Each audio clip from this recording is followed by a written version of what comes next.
Hello students, welcome to Radian Learning. मेरा नाम है समृत श्रीवास्तव और मैं हूं आपका जीएस एजुकेटर।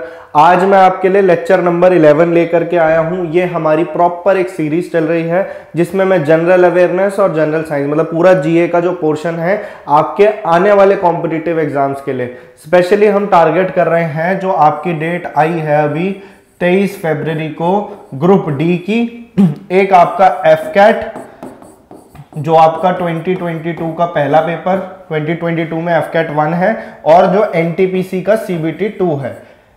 स्पेसिफिकली हम इन पेपर्स को टारगेट करके मैं आपका जनरल अवेयरनेस कवर करवा रहा हूं पूरा।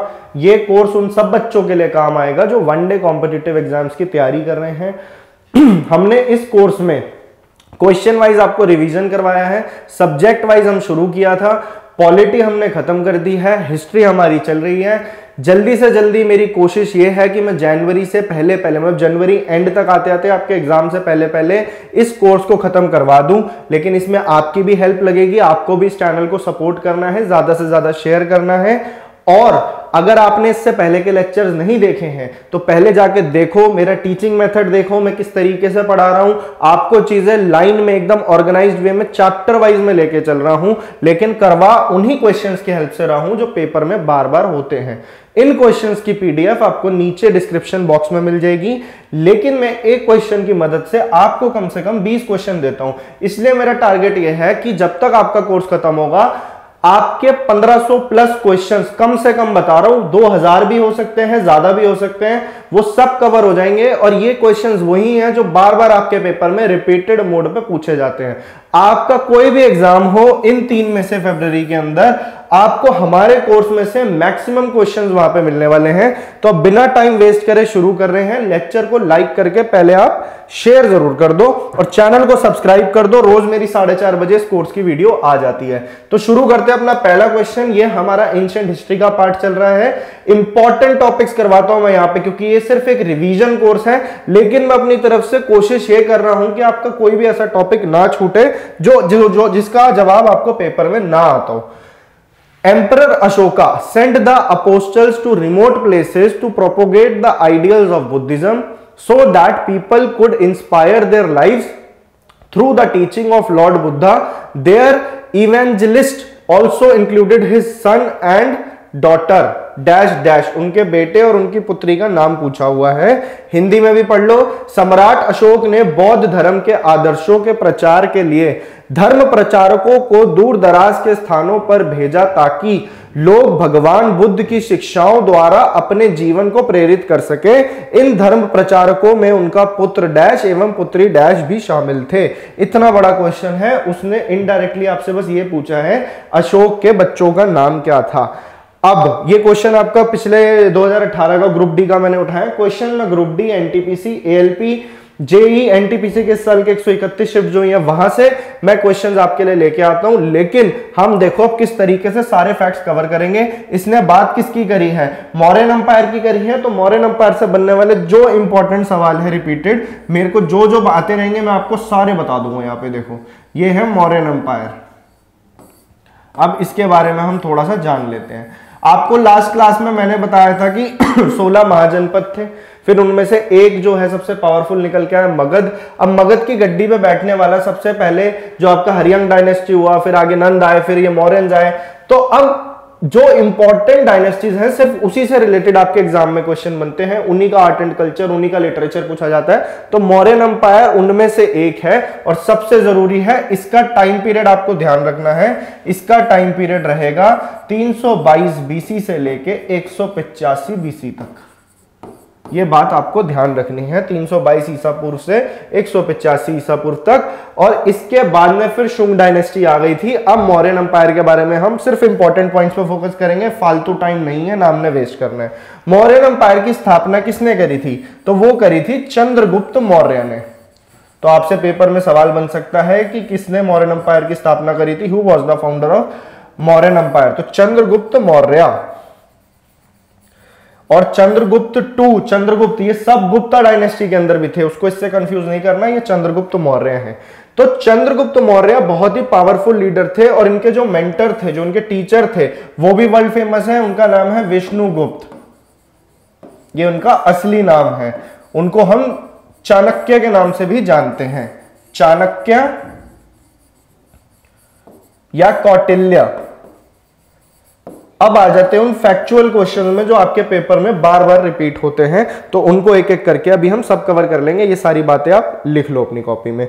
अच्छा, इन क्लासेस को यूज किस तरीके से करना है, जो बच्चे पहले से जुड़े हुए हैं इस कोर्स के साथ उन्हें पता है कि आपको अपनी एक सेपरेट नोटबुक बनानी है इस कोर्स के लिए। इसके अंदर हम कम से कम टाइम में आपको ज्यादा इंफॉर्मेशन देंगे, लेकिन आपने लिखनी सारी उसी ऑर्गेनाइज्ड वे में है जैसे मैं लिखवाता हूं। इसको एक बार रिवाइज कर लेना, आपका जनरल अवेयरनेस खत्म हो जाएगा। चंद्रगुप्त मौर्य, मैंने बताया चंद्रगुप्त मौर्य जो है उन्होंने किसको हराया था और इन्होंने गद्दी कब ली थी अपने अंडर, तो वो था 322 बीसी में। इन्होंने नंद डायनेस्टी के आखिरी रूलर, जो बहुत पावरफुल रूलर थे, धनानंद, और जिन बच्चों को पता है कि धनानंद से दुश्मनी थी कौटिल्य की, तो चंद्रगुप्त मौर्य को ट्रेन इसीलिए किया था चाणक्य ने, और इसको इनकी गद्दी से हटा दिया था धनानंद को 322 बीसी के अंदर। और इसकी कैपिटल क्या थी मौर्यन एम्पायर की, मगध की, तो पाटलिपुत्र की गद्दी पे आके, मॉडर्न डे पटना आप कह सकते हो, पाटलिपुत्र पे आकर के ये अब मेन राजा बन गए थे। ये बात है 322 बीसी की, धनानंद को हराया कौटिल्य थे के हेल्प से। तो ये हो गया हमारा एक क्वेश्चन। अब इसके बाद में पढ़ लेते हैं नेक्स्ट इंसिडेंट क्या हुआ 305 बीसी के अंदर। एक क्या हुआ था ना, अलेक्जेंडर इन्वेजन। पहले आप देख लो कि इंडिया के अंदर अलेक्जेंडर कब आया था। अलेक्जेंडर मैसिडोनिया का किंग था, जिसका मकसद था पूरी दुनिया पे फतेह करना। लेकिन इंडिया में आते ही इनकी लड़ाई जब हुई, जिसे हम जानते हैं बैटल ऑफ हाइडेस्पेस के नाम से। एक खाली स्लाइड ले लेते हैं यार, इसको इरेज करो, ठीक है। बैटल ऑफ हाइडेस्पेस,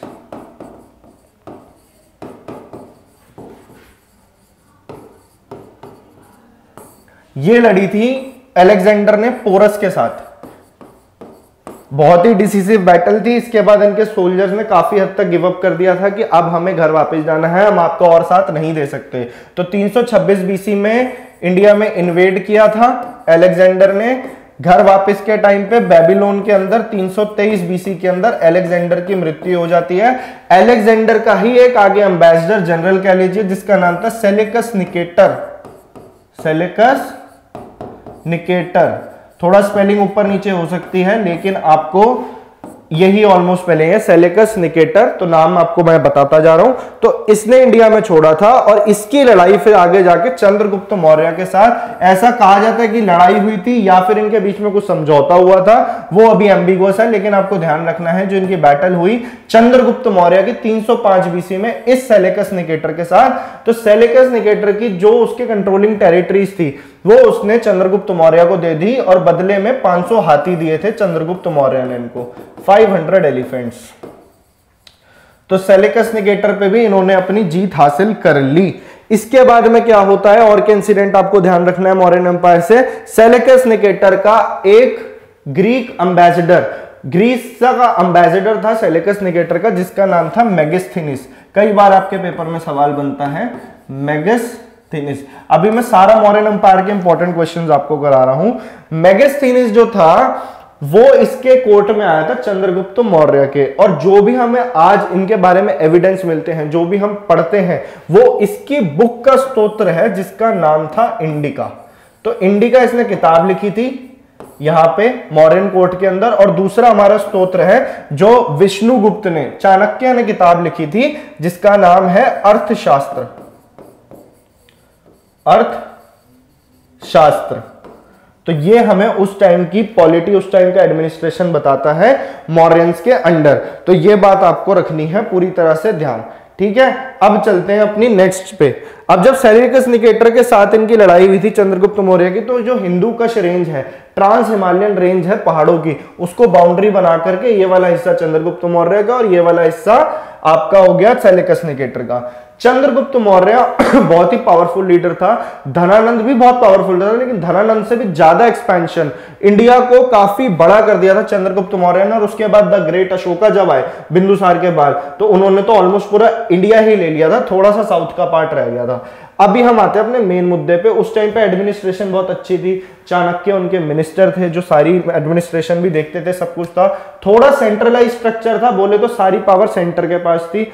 किंग के पास थी। ये भी आगे कारण बना जिस वजह से इनकी जो डायनेस्टी थी उसको काफी नुकसान हुआ। तो अभी हम देख लेते, चंद्रगुप्त मौर्य के टाइम पे बहुत पावरफुल थे। चंद्रगुप्त मौर्य जो थे वो अपने जिंदगी के आखिरी दिन उन्होंने कहां काटे हैं, तो वो काटे हैं चंद्रगिरी हिल्स। चंद्रगिरी हिल्स, इसमें कुछ भी फालतू का नहीं है, पेपर में आए हुए हैं सारे सवाल। मैं इसको क्वेश्चंस की फॉर्म में भी बहुत सारे दे सकता था, लेकिन उसमें टाइम ज्यादा जाता। मैं आपको एक जगह पे लिखवा रहा हूं, ये है कर्नाटका के अंदर, और ये गए किसके साथ थे, ये गए थे भद्रबाहु के साथ, भद्रबाहु। और इन्होंने जैनिज्म एक्सेप्ट कर रखा था, चंद्रगुप्त मौर्य जी ने, चंद्रगुप्त मौर्य जैनिज्म एक्सेप्ट कर रखा था। जबकि सवाल पेपर में बनता है कि जैनिज्म था, बुद्धिज्म था, हिंदुइज्म था, कौन सा धर्म इन्होंने लिया था, तो जैनिज्म लिया था, और अशोक ने बुद्धिज्म को अडॉप्ट कर लिया था। तो जैनिज्म के अंदर एक प्रथा है जिसको हम बोलते हैं सलेखना, ऐसे ही इसके कुछ स्पेलिंग है, सलेखना। हाँ जी, ये बात आपको ध्यान रखनी है। इसके अंदर क्या होता है कि आप मेडिटेट करते हुए अपने प्राण को त्याग देते हो बिना कुछ खाए, स्टारवेशन मतलब भूखे रह करके, तो बहुत ही दर्दनाक मृत्यु होती है इसमें। और यही चंद्रगुप्त मौर्य ने करा था, सलेखना की प्रथा इन्होंने, मतलब इन्होंने जो ये प्रैक्टिस है इसे फॉलो करके अपने प्राण त्याग दिए थे। तो ये थे सारे इंपॉर्टेंट पॉइंट जो चंद्रगुप्त मौर्य से थे। अगला सवाल आपसे पेपर में ये बनेगा इसमें कि चंद्रगुप्त मौर्य, अच्छा चंद्रगुप्त मौर्य को ग्रीक लैंग्वेज में एक नाम दिया गया था, वो था सेंड्रोकोटस। लिखना है, ये भी जो भी लिखवा रहा हूं वो सब काम का है। ये चंद्रगुप्त मौर्य का नाम था, ठीक है। और चंद्रगुप्त मौर्य के बाद आए इनके बेटे बिंदुसारा। बिंदुसारा को बिंबिसारा के साथ कंफ्यूज मत करना। सबसे पहली डायनेस्टी जो मौर्यन डायनेस्टी थी, मौर्यन नहीं, मगध पे जो सबसे पहली डायनेस्टी राज करती थी उसका फाउंडर था बिंबिसार, हरियंक डायनेस्टी का। और अभी मौर्यन डायनेस्टी की बात चल रही है तो उसके फाउंडर थे चंद्रगुप्त मौर्य। उसके बाद इनका बेटा बिंदुसार आता है, गद्दी पे बैठता है, और इनका ग्रीक में नाम था अमित्रोचेट्स। इसका मतलब होता है स्लेयर ऑफ एनिमीज, अमित्रोचेट्स। ये थोड़ा अजीब सा नाम है, लेकिन आपको एग्जाम पॉइंट ऑफ व्यू से याद रखना है। इनके बारे में इतना डिटेल्ड कुछ नहीं है, बस ये याद रख लेना चंद्रगुप्त मौर्य के बाद बिंदुसार आए और उनको अमित्रोचेट्स के नाम से भी जाना जाता था। अभी आ जाते हैं हम अपने नेक्स्ट इंपॉर्टेंट टॉपिक पे, जो कि हो जाता है आपका अशोका, ठीक है। तो अशोका जो था वो था सन, अशोका किसका बेटा था, अशोका था बिंदुसार का बेटा, बिंदुसार। अशोका से बड़ा कोई राजा नहीं हुआ पूरे एंशिएंट इंडिया के अंदर। आगे भी जाकर के जितना अंपायर अशोका के अंदर था, आज तक किसी भी गवर्नमेंट का, किसी भी राजा का इतना बड़ा अंपायर नहीं था हमारी हिस्ट्री के अंदर। सिर्फ थोड़ा सा साउथ इंडिया का पार्ट ही छूटा हुआ था अशोक से। अशोका का टाइम पीरियड जानना जरूरी है। हमने ऑल ओवर मॉडर्न डायनेस्टी का तो देख लिया, अशोका का देख लेते हैं। Ashoka, the great Ashoka. अशोका का टाइम पीरियड आप जान लीजिए, इसे आप अपनी कॉपी में लिख सकते हो, 272 बीसी से 232 बीसी के बीच में, ये था इनका टाइम पीरियड। अशोका ने अपनी गद्दी पे बैठने से पहले अपने 99 भाइयों को मारा था, किल्ड 99 ब्रदर्स। सिर्फ एक भाई को छोड़ा था जिसका नाम था टिस्सा, ये सबसे छोटा भाई था, तिस्सा कह सकते हो, TISSA। ये सबसे छोटा भाई था, ऐसा कहा जाता है। जो हमें स्तोत्र मिलते हैं हिस्ट्री की बुक्स में जो लिखा हुआ है, तो हमने एग्जाम पॉइंट ऑफ व्यू से देखना है किसने, क्वेश्चन ऐसे बन सकता है किसने अपने 99 भाइयों को मार के गद्दी पे बैठे थे, तो वो थे अशोका। तो शुरू में चंड अशोक थे, बाद में धम्म अशोक हो गए, क्योंकि फिर उनकी लाइफ में एक ऐसा इंसिडेंट होता है जिसके बारे में हम डिस्कस करेंगे।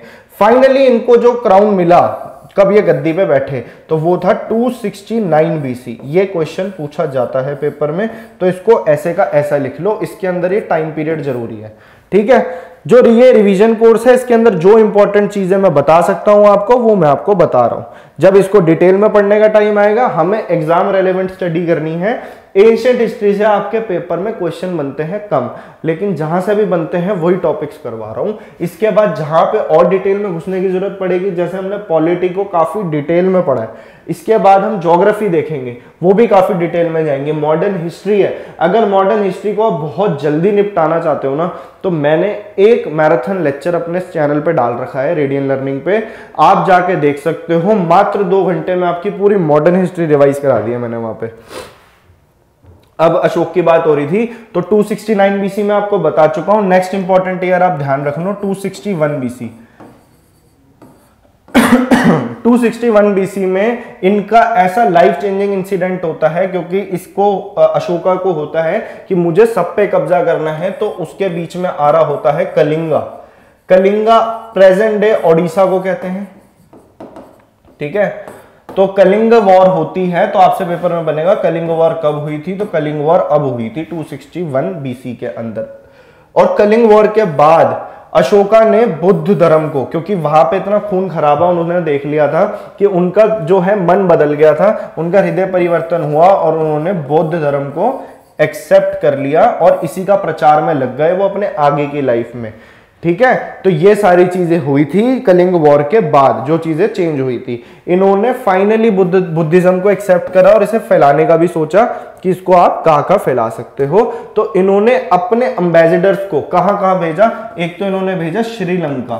श्रीलंका बोले तो उस टाइम पे कहा जाता था सीलोन, सीलोन का नाम था। एक था स्वर्ण भूमि, स्वर्ण भूमि प्रेजेंट डे बर्मा, बोले तो म्यांमार। स्वर्ण भूमि आपका हो गया बर्मा, ठीक है। इसके अलावा जितनी भी साउथ ईस्ट एशियन कंट्रीज हैं, थोड़ी सी नॉर्थ सेंट्रल एशिया, वहां पे भी धर्म का प्रचार, बुद्ध धर्म का इन्होंने आगे फैलाने के लिए अपने एम्बेसडर्स को भेजा। उनमें से दो इंपॉर्टेंट थे जिन्हें सीलोन भेजा गया।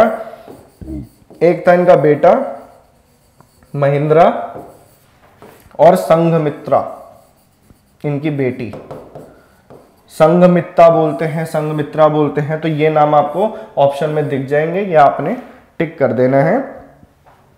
इस तरीके से अशोक ने, इनका हृदय परिवर्तन हुआ और उन्होंने बौद्ध धर्म को अपना लिया, ठीक है। अब अशोका की डेथ के बाद क्या होता है, एक मिनट, अशोका की डेथ के बाद क्या होता है। अशोका की डेथ के बाद जो पूरा एम्पायर था, क्योंकि ये लास्ट पावरफुल रूलर थे मौर्य वंश के, फिर इनका एम्पायर दो पार्ट्स में बढ़ जाता है, धीरे धीरे करके और बढ़ता रहता है। फाइनली 185 बीसी के अंदर, 185 बीसी के अंदर जो इनकी डायनेस्टी का आखिरी रूलर था, पेपर में कई बार पूछा जाता है कि मौर्य वंश के आखिरी रूलर कौन थे, बृहद्रथा। और इनको किसने हराया था, पुष्यमित्र शुंगा।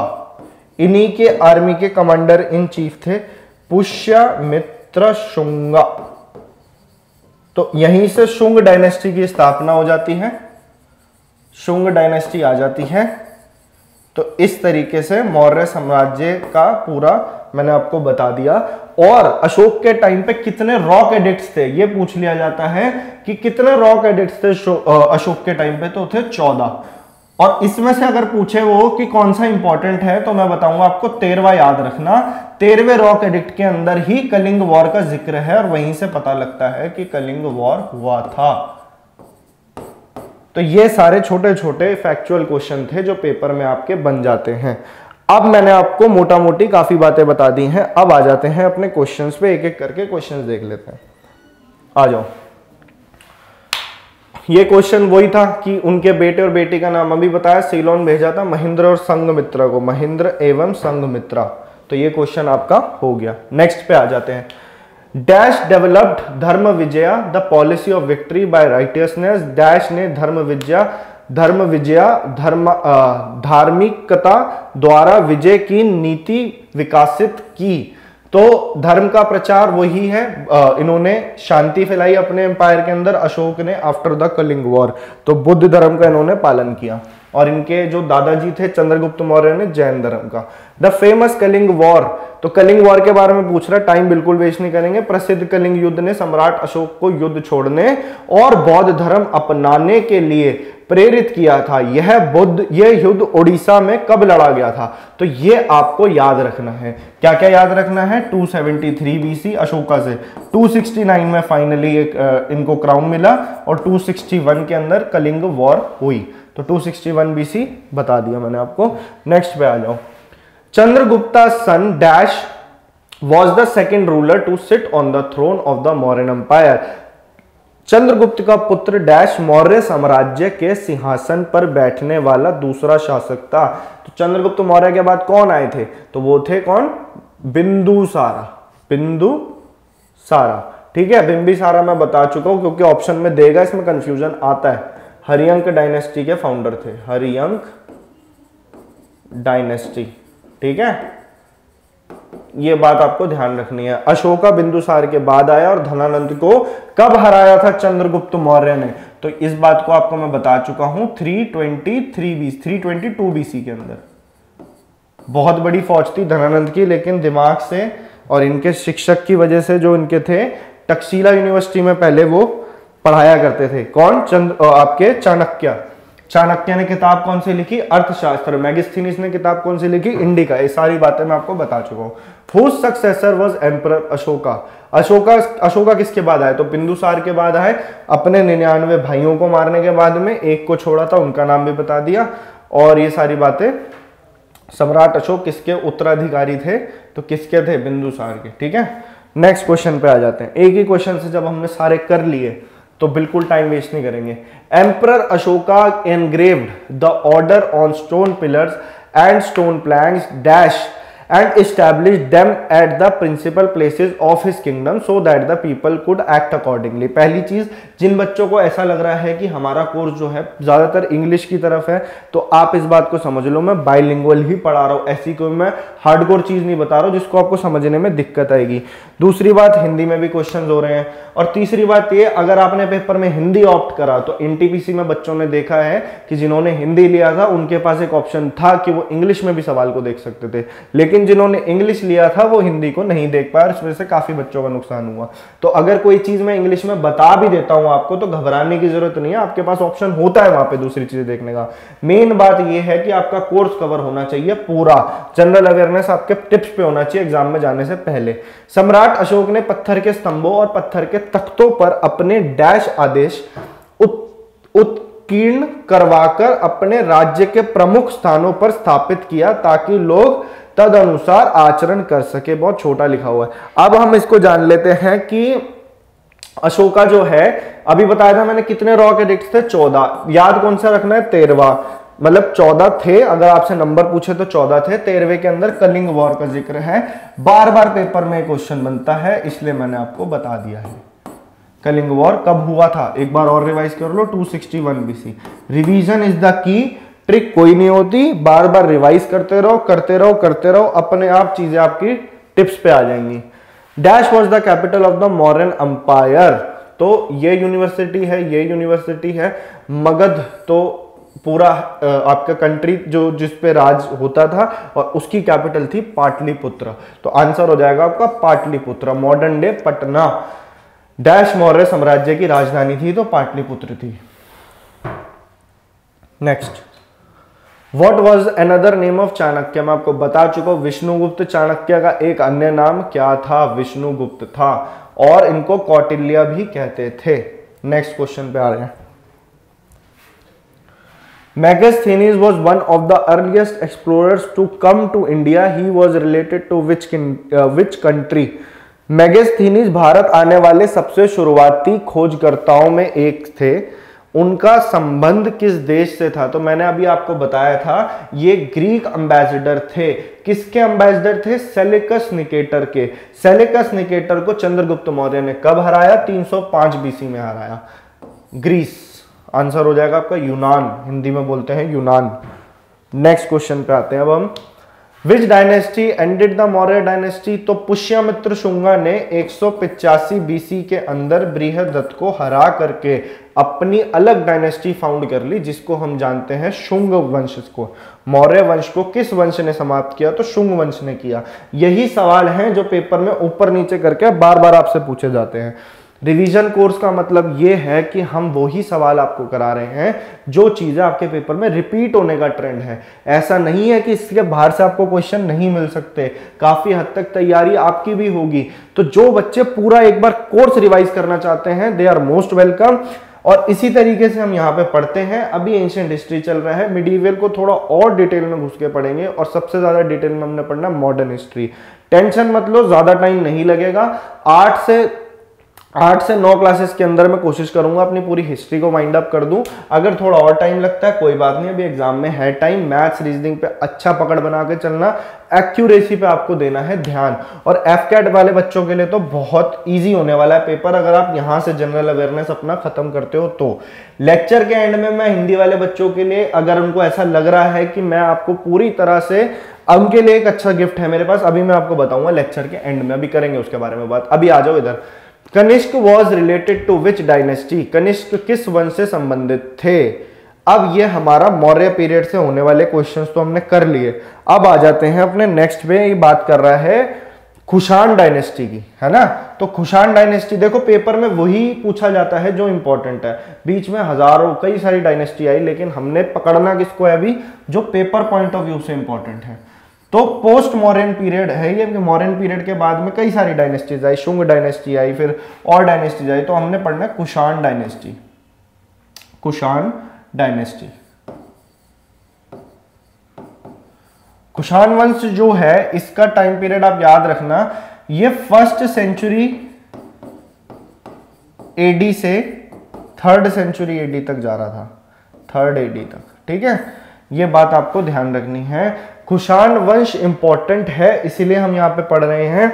ये कौन सा एरिया कवर करता था, ये करता था नॉर्थ वेस्ट इंडिया का शुरू में। उसके बाद में इसकी पावर बढ़ी कुषाण डायनेस्टी के, because of their powerful rulers. तो ये थोड़ा सा इंडस बेसिन भी इन्होंने अपने अंडर ले लिया। इंडस नदी का जो इलाका है आसपास का, जब मैं ड्रेनेज पढ़ाऊंगा तो आपको प्रॉपर बताऊंगा कौन सी नदी कहां से निकल रही है। इंडस बता दिया, और गंगा गंगैटिक बेसिन था, मतलब ये नीचे नीचे नीचे की तरफ इन्होंने अपना पावर जो है एक्सपैंड करना शुरू करा था। इस वजह से कुषाण डायनेस्टी जो है इंपॉर्टेंट हो जाता है। कुषाण डायनेस्टी के फाउंडर आपसे पूछ लेते हैं, तो फर्स्ट रूलर थे, इनका नाम थोड़ा अजीब सा है लेकिन पेपर के लिए आपको याद रखना पड़ेगा, नहीं तो ऑप्शन देख के लगा दोगे। कुजुल, मैं लिख सा रहा हूं आपके सामने, कुजुल खैडफिसिस ऐसे करके कुछ नाम है इनका। तो ये थे इनके फाउंडर। सवाल आपके पेपर में क्या बनता है कि कुषाण डायनेस्टी के सबसे इंपॉर्टेंट और सबसे फेमस रूलर कौन थे, तो वो थे कनिष्क। तो कनिष्क से रिलेटेड आपके पेपर में सवाल बनता है, मेन बात है ये। तो मैं आपको यहां पे लाना चाह रहा था। कनिष्क जो था उसका टाइम पीरियड आपको ध्यान रखना है, वो था 78 एडी से लेकर के 101 एडी के बीच में। टाइम हो गया याद कि इतने से इतने तक के बीच का इनका टाइम पीरियड था। कनिष्क जो है उसने अपनी पावर और एक्सपैंड करी, और इसने इंडिया का काफी हिस्सा ऑक्यूपाई करके ये नॉर्थ अपर इंडिया को भी अपने अंडर लेने लगा, और पेशावर में इन्होंने अपनी कैपिटल बनाई, पेशावर। इनका जिक्र अगर आपने मेरे लेक्चर्स लिए हैं तो बुद्धिज्म के अंदर भी हुआ था। क्यों हुआ था अभी बताता हूं, पहले जान लेते हैं कुषाण वंश से और क्या चीज है इंपॉर्टेंट। तो कुषाण वंश से और क्या इंपॉर्टेंट है कि आपसे पूछ लिया जाता है कि सेकंड अशोका किन्हें कहा जाता है, तो सेकंड अशोका कनिष्क को ही कहा जाता है। तो यह बात आपको रखनी है ध्यान। कनिष्क ने 78 एडी के अंदर शाखा एरा शुरू किया था। शाखा एरा एक तरह का कैलेंडर है, हिस्टोरिकल कैलेंडर है, जिसे आज की भारतीय सरकार भी मान्यता देती है, हिस्टोरिकल कैलेंडर। तो आपसे पूछ ले कैलेंडर किसने शुरू किया था, तो हम कौन सा फॉलो करते हैं, वो शाखा एरा का। कनिष्क ने जो कैलेंडर दिया था शाखा एरा का, मतलब एक तरह से ये शुरुआत हुई थी कनिष्क के टाइम पे। सेकंड अशोका इनको कहा जाता था, शाखा एरा का मैंने आपको बता दिया है। एक और इंपॉर्टेंट चीज इनकी देख लेते हैं कि ये जो थे ये भी बुद्धिज्म की तरफ इंक्लाइंड थे। और कौन से बुद्धिज्म की तरफ, तो ये थे महायान बुद्धिज्म। महायान बुद्धिज्म और हीनयान बुद्धिज्म दोनों के बारे में मैंने आपको बुद्धिज्म के लेक्चर में बताया है। और इनके रहते ही क्या हुआ था, 98 एडी के अंदर 4th बुद्धिस्ट काउंसिल आयोजित किया गया था। 4th बुद्धिस्ट काउंसिल, ये बात मैं आपको बता चुका हूं। और कहां पे हुआ था 4th Buddhist council, Kundalvan Kashmir के अंदर। किसने करवाया था, कनिष्क ने। ये थे इंपॉर्टेंट क्वेश्चन जो कनिष्क से आपके बनते थे। यही वो पहले ऐसे रूलर थे जिसने कि गोल्ड कॉइन्स इतने वास्ट लेवल पे इंट्रोड्यूस करे थे। और जो आपका कुषाण वंश है उससे एक और क्वेश्चन आपका बनता है कि इसके लास्ट रूलर कौन थे। कनिष्क हो चुका है, लास्ट रूलर थे वासुदेव वन। अब इनके बारे में बहुत सारे पॉइंट्स ऐसे थे जो मैं आपको बता सकता, लेकिन अभी हमारे एग्जाम के हिसाब से वो इररेलेवेंट हो जाते।